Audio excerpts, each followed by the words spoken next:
Hello students, आज हम exercise question start करने वाले हैं।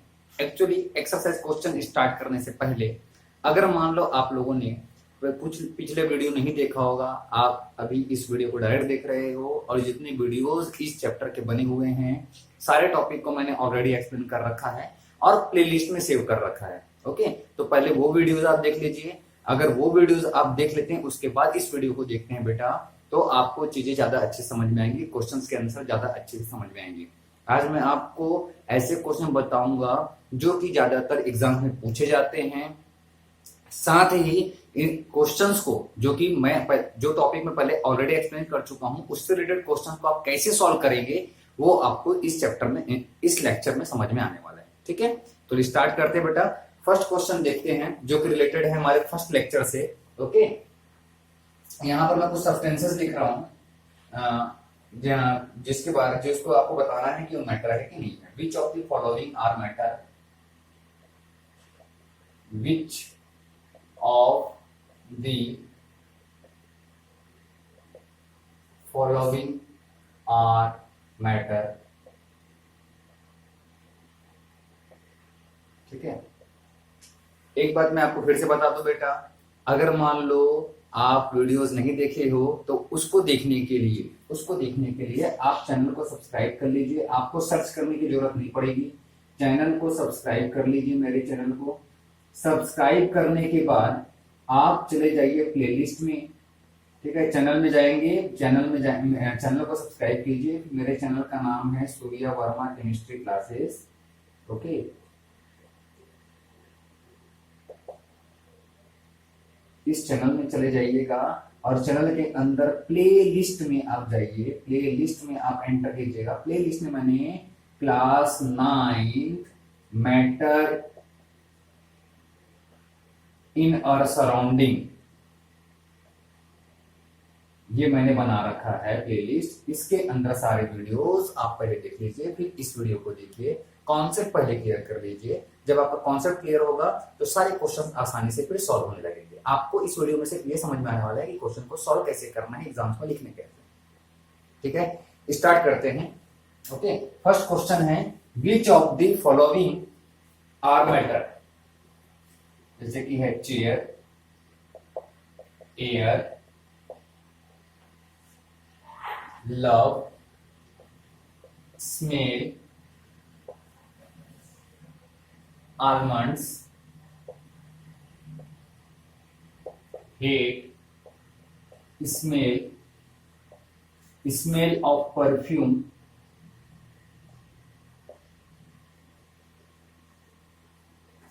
smell of perfume,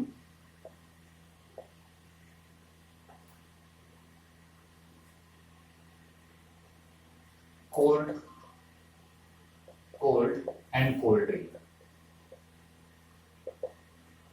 ठीक है बेटा, क्वेश्चन बोलता है which of the following are matter. तो मैटर क्या होता है पहले तो आपको ये जानना जरूरी है। अगर आपको ये नहीं पता कि मैटर क्या होता है तो फिर हम इस क्वेश्चन को सॉल्व नहीं कर पाएंगे। ठीक है, तो ये है बेटा लेक्चर नंबर 1 से रिलेटेड है। लेक्चर नंबर 1 में मैंने इस क्वेश्चन को ऑलरेडी एक्सप्लेन कर रखा है। ठीक है, मैटर हम किसको बोलते हैं? मैटर आप उस सब्सटेंस को बोलोगे जो कि एक तो स्पेस ऑक्यूपाई करता हो।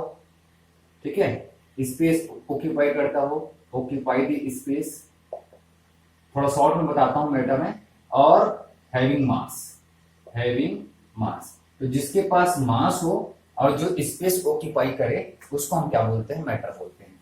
तो इसको हम अब दो टेबल बना लेते हैं आंसर लिखने के लिए। Matter and does not matter, matter and does not matter. ध्यान से समझते जाइए। ठीक है, आंसर में अब देखिए चेयर आपको मालूम है वो स्पेस भी ऑक्यूपाई करता है और साथ ही चेयर स्पेस भी ऑक्यूपाई करता है और साथ ही इसमें क्या भी होता है, उसमें मास भी होता है, दोनों चीजें होती हैं। तो चेयर क्या है बेटा? मैटर है। चेयर क्या है? एक मैटर है। एयर का भी सेम केस है। हम एयर को देख नहीं सकते, that is different thing, but air को आप बलून में फिल कर सकते हो। अब फिल करने से वो स्पेस ऑक्यूपाई करता है, मतलब कि एयर में भी स्पेस होता है और ये मास भी मास भी होता है और ये स्पेस ऑक्यूपाई करता है। कैसे? एयर को आप समझिए ध्यान से। अगर आपको लगता है कि मास नहीं रहता उसमें, तो मास होता है, वो काफी लाइट वेट का होता है, इसलिए आपको समझ में नहीं आएगा। छोटे गुब्बारे बहुत हल्के होते हैं, ठीक है, लेकिन आप बड़े गुब्बारे के बारे में सोचिए, बड़े से बलून के बारे में सोचिए। बड़े से बलून में बहुत ज्यादा जब एयर होगा तो फिर वो हैवी वेट का हो जाता है। इसका मतलब कि इसके हर एक पार्टिकल में कुछ ना कुछ तो मास है। ये अलग मैटर है कि उसका मास कम है, ये अलग बात है कि उसमें उसकी जो वेट है वो कम होगी, बट कुछ ना कुछ तो उसमें होगा। तो अगर उसके पास मास है और स्पेस ऑक्यूपाई कर रहा है तो एयर भी क्या है, एक मैटर है। लव, लव जो है वो एक फीलिंग है बेटा, है ना, वो एक फीलिंग है जिसको एक्सप्रेस तो किया जा सकता है, लेकिन उसका कोई मास नहीं है, उसका कोई स्पेस नहीं है, ठीक है, कोई स्पेस वो ऑक्यूपाई नहीं करता। तो हम इसको क्या बोलेंगे, मैटर नहीं है बोलेंगे। स्मेल, ये सबसे बड़ा कंफ्यूज करता है हर एक पर्सन को। इसको आप ऐसे समझ सकते हो जैसे कि अगर मान लो आप बोलो कि किसी भी सब्सटेंस में स्मेल होता है, चाहे वो प्लीजेंट स्मेल हो या फॉल स्मेल हो, या जिसको हम बोलते हैं अनप्लीजेंट स्मेल बोलते हैं, अनप्लीजेंट स्मेल भी बोल देते हैं, ठीक है, पंजेंट स्मेल से भी इसको बोला जाता है। तो स्मेल कैसा भी हो, अच्छा हो बुरा स्मेल हो, वो स्मेल क्यों होता है, किसी भी सब्सटेंस के पार्टिकल्स की वजह से ही तो होगा ना। उस पार्टिकल्स में क्या होंगे बेटा, ऐसी प्रॉपर्टीज हैं, किसी भी पार्टिकल में ऐसी प्रॉपर्टी है जिसकी वजह से उसमें क्या होगा, प्लीजेंट स्मेल आएगा या तो अनप्लीजेंट स्मेल आएगा। तो स्मेल उसकी पार्टिकल्स की वजह से है, समझिए, ठीक है। जैसे कि मान लो आप बात करते हो अलग अलग सब्सटेंस, जैसे कि मैंगो की बात कर रहे हैं, मैंगो की स्मेल अलग होती है, बनाना की स्मेल अलग होती है। तो स्मेल क्या है, बनाना से निकलने वाले कुछ पार्टिकल्स होंगे, बनाना से कुछ पार्टिकल्स निकलते होंगे, उस पार्टिकल की वजह से उसकी स्मेल हम क्या कर पा सकते हैं, आइडेंटिफाई कर सकते हैं कि दैट इज बनाना, ठीक है। यहां से भी कुछ ना कुछ पार्टिकल्स निकलते होंगे जिसकी वजह से उसका स्मेल हमको, मतलब कि मैंगो से मैंगो की स्मेल के पार्टिकल्स निकलेंगे, तो वो है तो पार्टिकल ही ना, वो तो है तो पार्टिकल जिसकी वजह से उसमें स्मेल है। तो पार्टिकल में क्या होता है बेटा, वो स्पेस भी ऑक्यूपाई करता है और उसमें मास भी होता है, ठीक है, समझ रहे हैं बात को। अदरवाइज अगर वो पार्टिकल होता ही नहीं, देखो किसी भी चीज के थ्री फॉर्म्स होते हैं, थ्री फॉर्म्स हो सकते हैं, थ्री स्टेट हम जनरली पढ़ते हैं, एक पढ़ते हैं गैसियस स्टेट, एक पढ़ते हैं लिक्विड स्टेट, और एक हम बोलते हैं सॉलिड स्टेट, ठीक है। स्मेल जनरली गैसियस फॉर्म में होता है, स्मेल जनरली गैसियस फॉर्म पे होता है, ठीक है। अगर वो लिक्विड में है तो लिक्विड से पार्टिकल, जैसे कि मान लो मैं बोलूं परफ्यूम को, ठीक है, मैं परफ्यूम की बात करूं तो परफ्यूम की बात करते हैं तो परफ्यूम क्या है, लिक्विड फेज में है। तो लिक्विड फेज में है, उसको आप वहां पर रख दीजिए तो उससे क्या हो जाता है, धीरे धीरे उसके वेपोराइजेशन से लिक्विड के पार्टिकल बाहर आते जाते हैं, और उसी को हमको स्मेल जो है वो गैस के फॉर्म पे उसका स्मेल हम पहचान पाते हैं कि भाई ये रोज का परफ्यूम है, परफ्यूम भी बोल सकते हो आप, है ना। आगे परफ्यूम वाला क्वेश्चन भी है, स्मेल ऑफ परफ्यूम, ठीक है।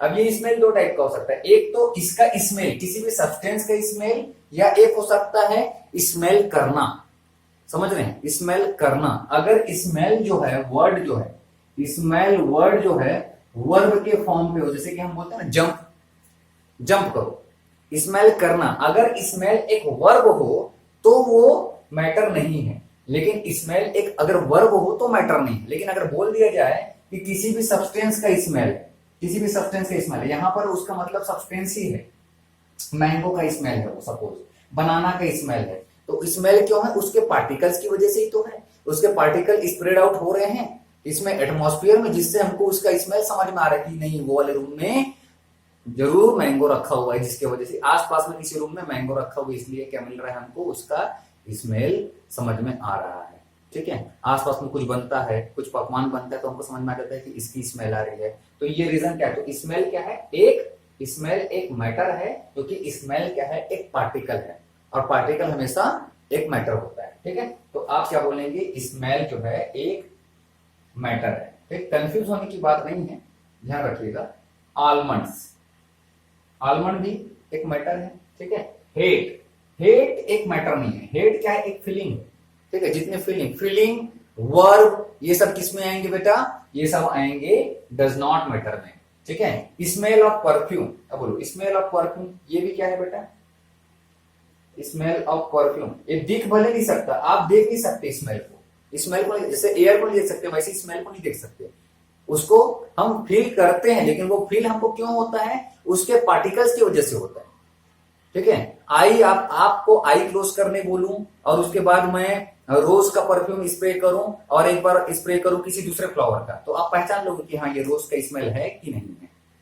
तो क्यों पहचान पा रहे हो आप, आपका आई तो वैसे भी क्लोज है, तो आपको तो वैसे भी नहीं दिखने वाला कि वो परफ्यूम रोज का है कि किस चीज का है, उसके पार्टिकल्स की वजह से।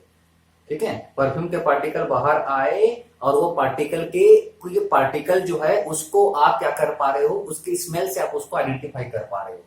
तो पार्टिकल में हमेशा मास होता है। ठीक है, इसलिए स्मेल और smell of anything that is matter. Okay, confuse नहीं होना।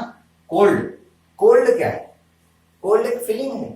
ठीक है, कोल्ड दिखता है क्या, मैं आपको बोलूं कि कोल्ड लगने लग जा तो कोल्ड लगने लग जाएगा, मतलब कि कोल्ड दिखता नहीं है, आप उसको सिर्फ फील करते हो। कोल्ड का कोई रीजन नहीं है, सिर्फ टेम्परेचर एक रीजन है, टेम्परेचर कम होता है तो हमको कोल्डनेस फील होती है, लेकिन वो किसी पार्टिकल की वजह से नहीं है। ठीक है, वो किसी पार्टिकल की वजह से नहीं होती है। ठीक है, या आप ये बोल सकते हो कि ये जो कोल्ड है वो सिर्फ एक फीलिंग से बेस्ट वर्ड नहीं है। ठीक है, जैसे कि ये दोनों फीलिंग है वैसे कोल्ड भी एक फील ही है। जैसे कि हॉट अगर क्वेश्चन आ जाता हॉट है ना, तो भी वो किस में आता है, एक फीलिंग में ही, sorry it does not matter में ही आता। ठीक है, कोल्ड ड्रिंक, कोल्ड अलग चीज, कोल्ड ड्रिंक आपको मालूम है। ठीक है, कोल्ड ड्रिंक तो होता ही है मैटर। कोल्ड ड्रिंक एग्जांपल बताऊंगा तो समझ में आएगा। स्प्राइट, कोका कोला, जितने भी आपके, ये मैं तो ब्रांड के नेम आपको बता रहा हूँ, तो ये कोल्ड ड्रिंक जो है वो क्या होते हैं, मैटर होते हैं। ठीक है, तो बहुत सिंपल सा क्या बोलते हैं टॉपिक है। अगर मान लो इसमें और आपको जानना हो तो लेक्चर 1 देखिए प्लीज। ठीक है, इसके बाद नेक्स्ट क्वेश्चन नोट करेंगे बेटा, इसका आंसर लिख लीजिए आप, ये आंसर लिख लीजिए, इसके बाद हम आते हैं नेक्स्ट क्वेश्चन पे। Please note down the answer.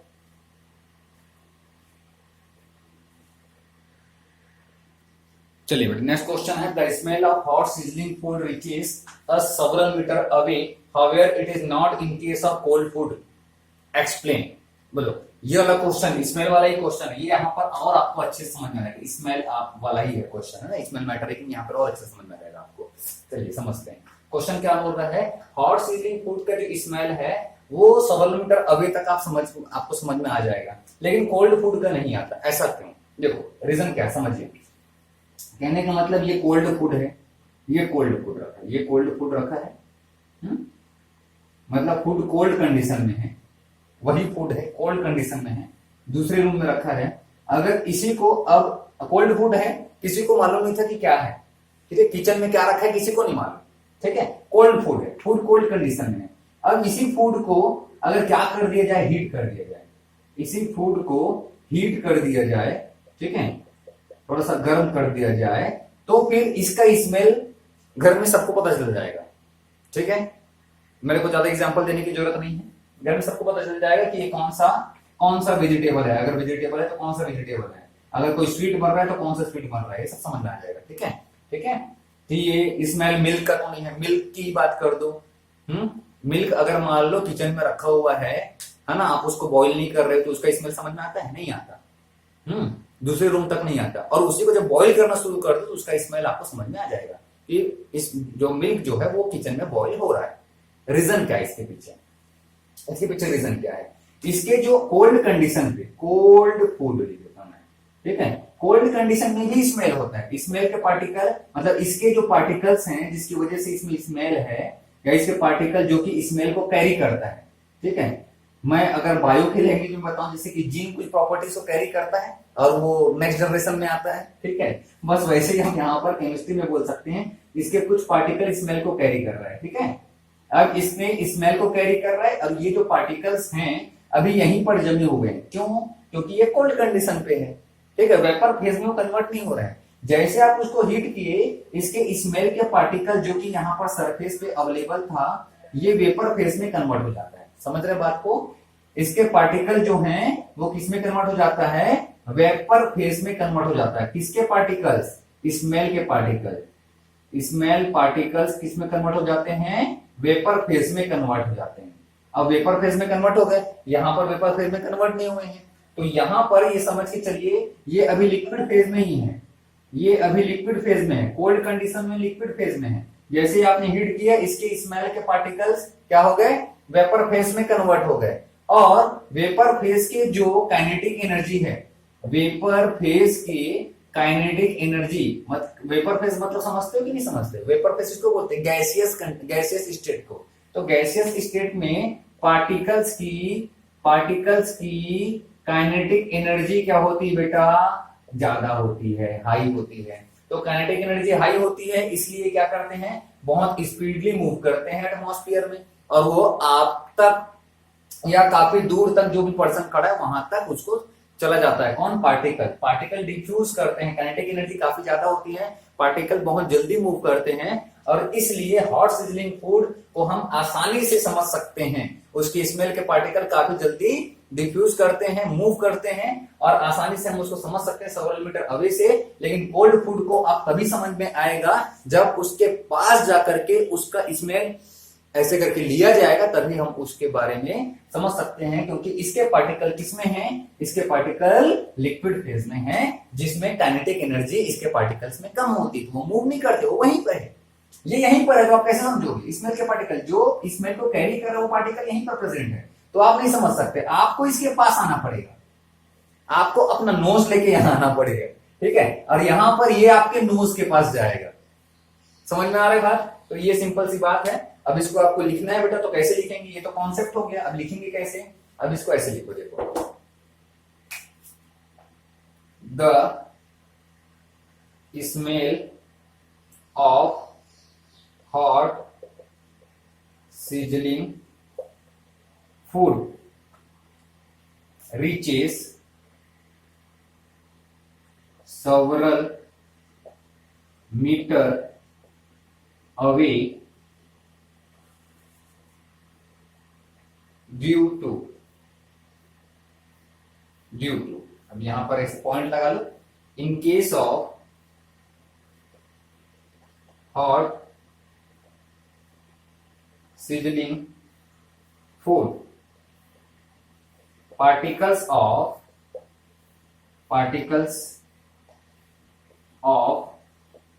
smell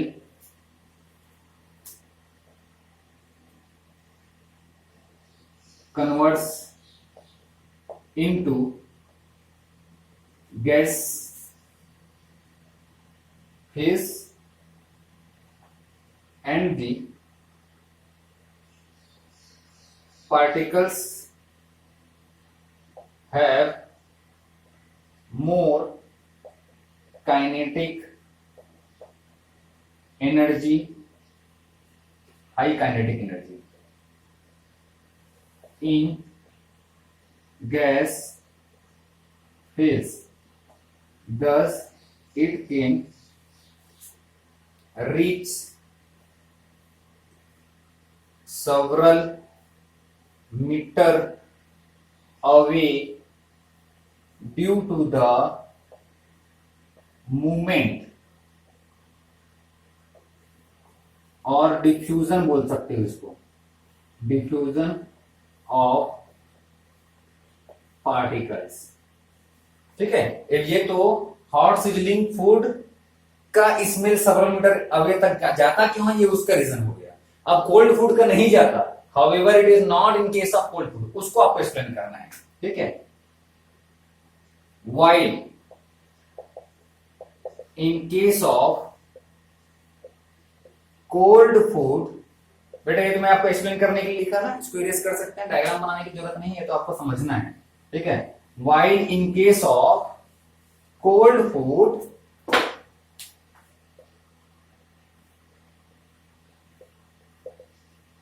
kinetic energy of particles of smell is less and thus it cannot diffuse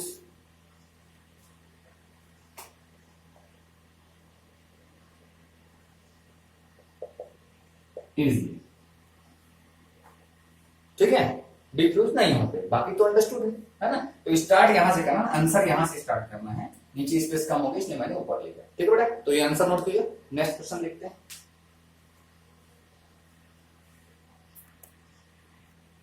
चलिए नेक्स्ट क्वेश्चन देखिए बेटा, why does a gas fill completely the vessel in which it is kept. ठीक है, ये पहले मैं आपको explain कर चुका हूं, वैसे तो मैं पहले बताया कि सारे कॉन्सेप्ट मैं आपको एक्सप्लेन कर चुका हूं। ठीक है, प्लेलिस्ट में अगर सारे वीडियो आपने देखे हैं तो एक्सप्लेन कर चुका हूं। अब तो क्वेश्चन आंसर सॉल्व करना सीख रहे हैं, कैसे सॉल्व करते हैं। Why does a gas fill completely the vessel in which it is kept. कहने का मतलब क्या है, क्वेश्चन क्या बोलना चाह रहे हैं कि मैंने ये बड़ा सा कंटेनर लिया, ठीक है, और ये छोटा सा कंटेनर लिया, ठीक है, और ये बहुत और छोटा सा कंटेनर लिया, ठीक है, इसमें मैंने गैस फिल कर दिया। सपोज एक्चुअली अब अभी आप कंफ्यूज नहीं होइएगा, है ना, गैस को भी जो मैं बता रहा हूं, गैस को भी मिलीलीटर से मेजर किया जाता है। ठीक है, गैस को भी मिलीलीटर से मेजर किया जाता है, उसका यूनिट मिलीलीटर भी होता है, तो कंफ्यूज नहीं होंगे। सपोज मैं इसमें 20 ml नाइट्रोजन गैस फिल कर दिया। 20 ml क्या फिल कर दिया, नाइट्रोजन गैस, मतलब लिक्विड कंडीशन में नाइट्रोजन गैस फिल कर दिया प्रेशर के साथ में। उसके बाद वो क्या हो गया, प्रेशर रिलीज किया तो वापस कौन सी कंडीशन में चेंज हो गया, वो चेंज हो गया गैसियस फेज में।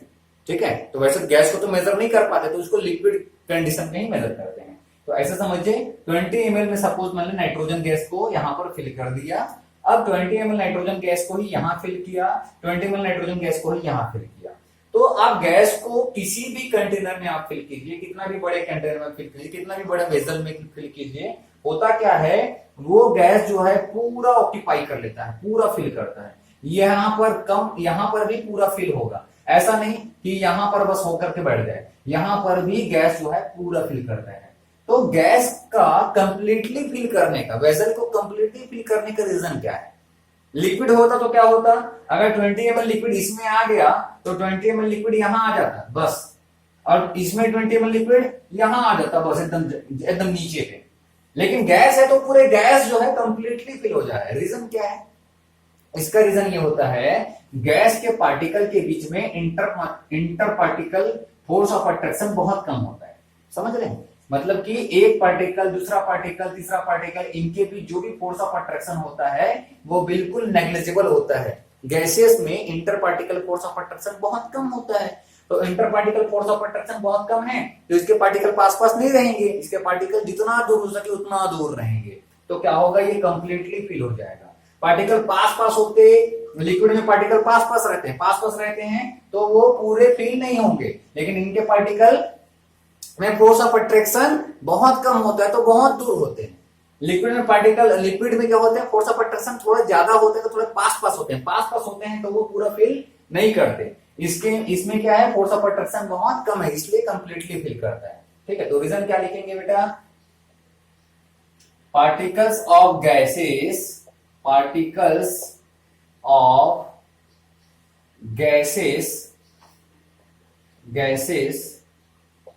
having least force of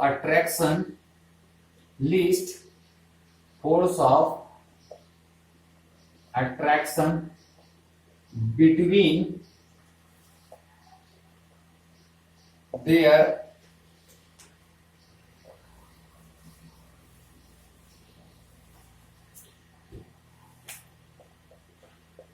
particles, therefore, यहां पर थोड़ा सा लाइट आ रहा है बेटा, है ना, कैमरा की सेटिंग कुछ ऐसी है लाइट की कि यहां पर थोड़ा लाइट आ रहा है इसलिए दिख नहीं रहा होगा, तो मैं बोल रहा हूं उससे आप समझ जाइएगा। देयरफॉर, यहां पर देयरफॉर लिखा हुआ है, having least force of attraction between their particles, therefore the particles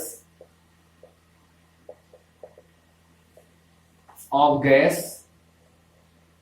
gases diffused and move in all direction, हर एक डायरेक्शन में मूव करेगा, in all direction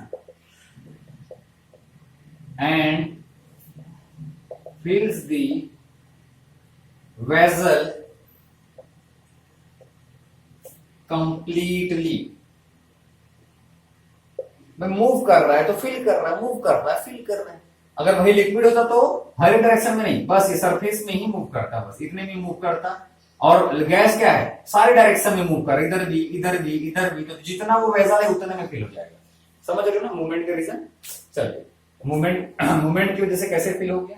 second question, a gas exert pressure on the wall of container, reason भी same है, यहां भी वही चीज है। अब ये बोलना चाह रहा है कि गैस जो है वो कंटेनर के वॉल पे प्रेशर क्यों लगाता है, कंटेनर के वॉल पे प्रेशर क्यों लगाता है बताओ।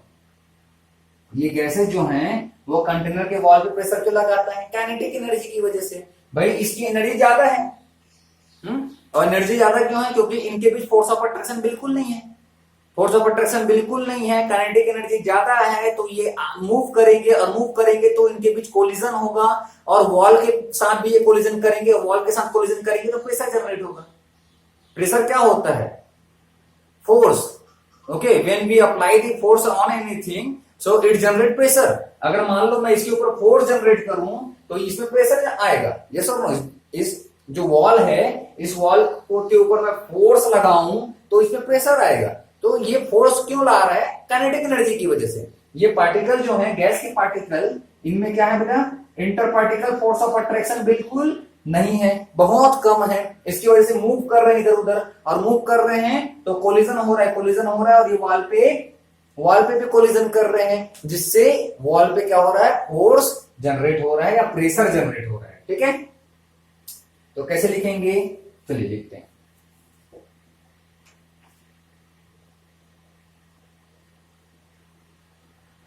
The particles of gases having least force of attraction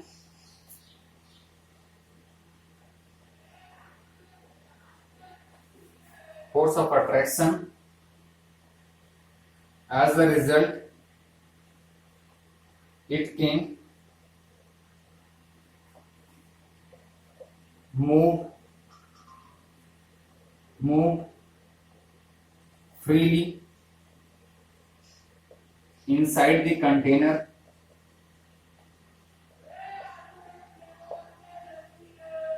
and collide with the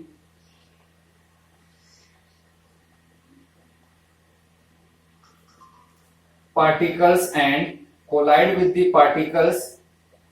and exerts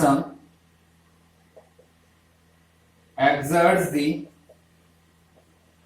pressure on the wall of container।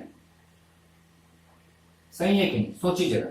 भाई पार्टिकल में क्या है, गैस के पार्टिकल के फोर्स ऑफ अट्रैक्शन बहुत कम है, फोर्स ऑफ अट्रैक्शन कम होने की वजह से इसकी काइनेटिक एनर्जी ज्यादा होती है, वो भी लिखते हैं। The particles of gases having least force of attraction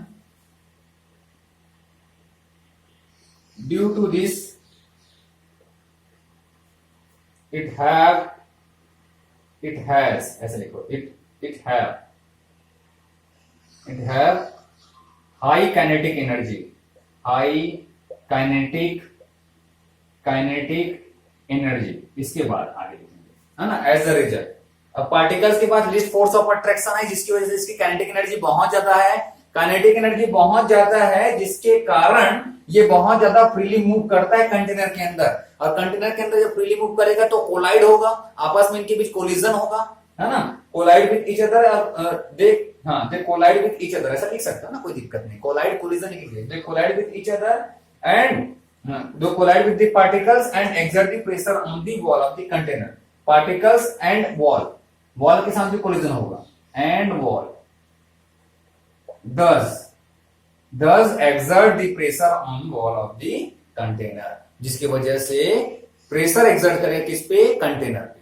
ठीक है, तो इस प्रकार से रीजनिंग क्वेश्चन काफी आते हैं जो कि सॉलिड लिक्विड गैस के प्रॉपर्टीज पे डिपेंड करता है। ठीक है, तो ध्यान से आप सारी वीडियोस देखिएगा बेटा। ओके, इसके पिछले वाले जो मैंने एक्सप्लेन किए हैं, और आंसर लिखने का तरीका आप यहां से समझिए। ठीक है, इसको नोट कीजिए, इसके बाद नेक्स्ट क्वेश्चन देखते हैं।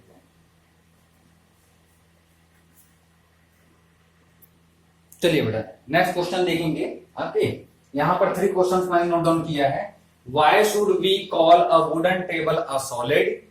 Next question, give 2 reason to justify that. Justify क्यों कर रहे हो आप, है ना? आप जैसे कि जस्टिफाई करने के लिए क्या वाटर एक रूम टेम्परेचर पे लिक्विड है, इसको जस्टिफाई करना है आपको, है ना? आप जस्टिफाई करना चाह रहे हो कि वाटर रूम टेम्परेचर पे लिक्विड है, तो किस रीजन से आप जस्टिफाई करोगे कि लिक्विड है?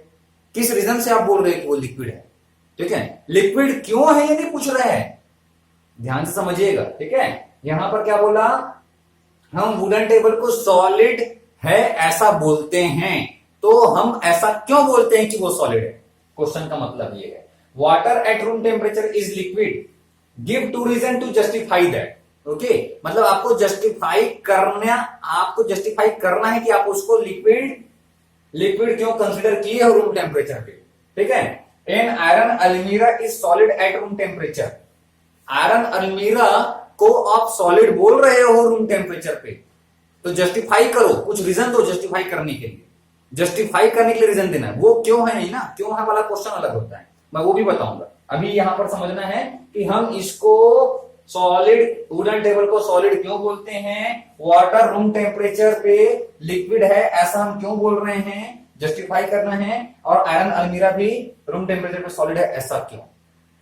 ठीक है, तो वुडन टेबल को हम सॉलिड क्यों बोलते हैं, क्योंकि सॉलिड की उसमें प्रॉपर्टी दिखती है। सॉलिड की क्या प्रॉपर्टी होती है भाई, सॉलिड को हम क्या होता है, उसका शेप फिक्स होता है ना? जब तक हम उस पर प्रेशर नहीं लगाएंगे उसका शेप चेंज नहीं होगा। ठीक है, उसका वॉल्यूम फिक्स होता है, उसका वॉल्यूम भी चेंज नहीं होता। ठीक है, सॉलिड जो है वो हार्ड होता है। ठीक है, बहुत सारे रीजन है जिसकी वजह से वो सॉलिड हम उसको बोल रहे हैं। जैसे कि मैं इसको सॉलिड है बोलूंगा, है ना? ये व्हाइट बोर्ड आपके सामने दिख रहा है, इसको मैं बोलूंगा सॉलिड है। ठीक है, ये मार्कर दिख रहा है, इसको मैं बोलूंगा सॉलिड है। क्यों बोलूंगा इसको सॉलिड, क्योंकि ये हार्ड है। ठीक है, क्योंकि इसका शेप फिक्स है, शेप चेंज नहीं हो रहा है, कल भी ऐसी था, परसों भी ऐसी था, शेप चेंज हो ही नहीं रहा है। ठीक है, मैं इसको प्रेस कर रहा हूं तो भी इसका शेप चेंज नहीं हो रहा है। ठीक है, समझ में आ रही बातें? तो और वॉल्यूम इसका फिक्स है, मतलब जितना एरिया ये ऑक्यूपाई कर रही है स्पेस में उतना एरिया कल भी कर रहा था आज भी कर रहा है, मतलब वॉल्यूम भी फिक्स है। समझ रहे हैं? तो फिर इसलिए हम इसको क्या बोल रहे हैं, सॉलिड बोल रहे हैं। लिक्विड के बारे में बोलोगे तो क्या बोलेंगे भाई, वाटर को लिक्विड क्यों बोलते रूम टेम्परेचर पे? क्यों? क्योंकि हम जिस भी कंटेनर में इसको लेते हैं ये उसी शेप का हो जाता है। मैं ऐसे कंटेनर में लूंगा तो ये इस शेप का हो जाएगा, मैं इस टाइप के कंटेनर में लूंगा तो वाटर जो इस टाइप के शेप में कन्वर्ट हो जाता है। अब मैं इस टाइप के कंटेनर में लेता हूं तो वाटर इस टाइप के कंटेनर में चेंज हो जाता है। तो सारे लिक्विड की जैसी प्रॉपर्टी होती है वैसी वाटर की प्रॉपर्टी होती है रूम टेम्परेचर पे। ठीक है, शेप चेंज होता है कंटेनर के अकॉर्डिंग, इसका वॉल्यूम फिक्स होता है ना? 100 ml है तो 100 ml फिक्स है। ठीक है, तो इस प्रकार से इसका वॉल्यूम फिक्स है। और क्या बोलते हैं, इसमें फ्लूइडिटी होती है, फ्लो कर सकता है। तो फ्लो कौन करता है, लिक्विड करता है फ्लो, है ना? सरफेस पे फ्लो करने की इसकी प्रॉपर्टी होती है। ठीक है, तो ये रीजन है कि हम लिक्विड बोलते हैं वाटर को रूम टेम्परेचर पे।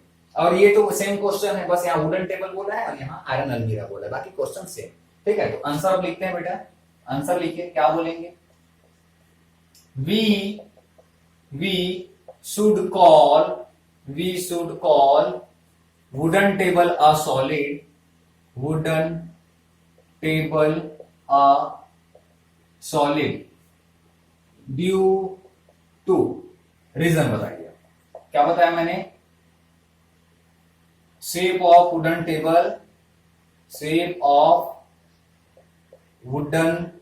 Table is fix,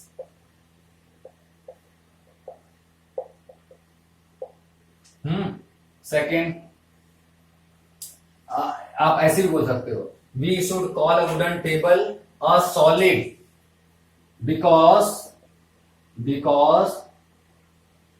it has the properties of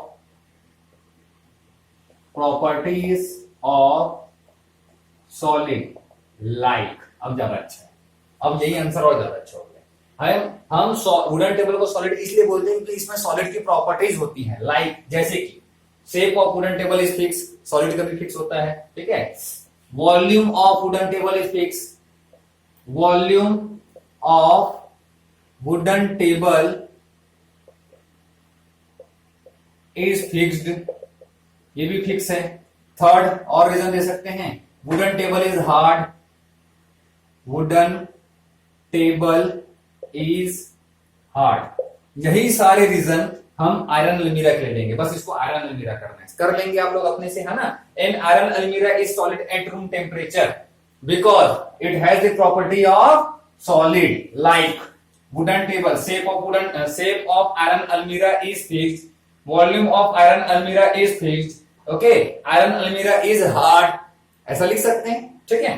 तो बस ये हो गया इसका भी आंसर। अब इसको समझिए, water at room temperature is liquid, water at room temperature shows the properties of liquid like it changes the, बाकी तो मैं आपको अभी एक्सप्लेन कर चुका हूं, है ना। it changes the shape as the shape of container, ठीक है, कंटेनर के शेप के जैसे ये अपना शेप चेंज करता है। सेकेंड, बेटा एक क्वेश्चन लिख लीजिए, आंसर आपको नोट करना ही है ऊपर से, है ना। क्वेश्चन लिख लीजिए पॉज बटन क्लिक करके, okay. It changes the shape as the shape of container. Second, its volume is fixed, ठीक है। Third, it has the fluidity property, इसके पास फ्लूइडिटी प्रॉपर्टी है। तो ये सब रीजन है ना, इसमें से कोई भी आप दो दे सकते हो। इसमें 2 रीजन पूछे, मैंने यहाँ पर 3 मेंशन कर दिया, आप कोई भी 2 यहाँ पर मेंशन कर सकते हो, ठीक है। तो इस तरीके से हमको इस चैप्टर के क्वेश्चन के आंसर देने हैं, और इस चैप्टर में ज्यादातर रीजनिंग क्वेश्चन बहुत इंपॉर्टेंट होते हैं, फोकस कीजिएगा। इस चैप्टर में रीजनिंग क्वेश्चन ज्यादा इंपॉर्टेंट होते हैं, और भी इंपॉर्टेंट क्वेश्चंस हैं वो हम इसके बाद में नेक्स्ट लेक्चर और इसमें अपलोड करूंगा यूट्यूब पे, ठीक है।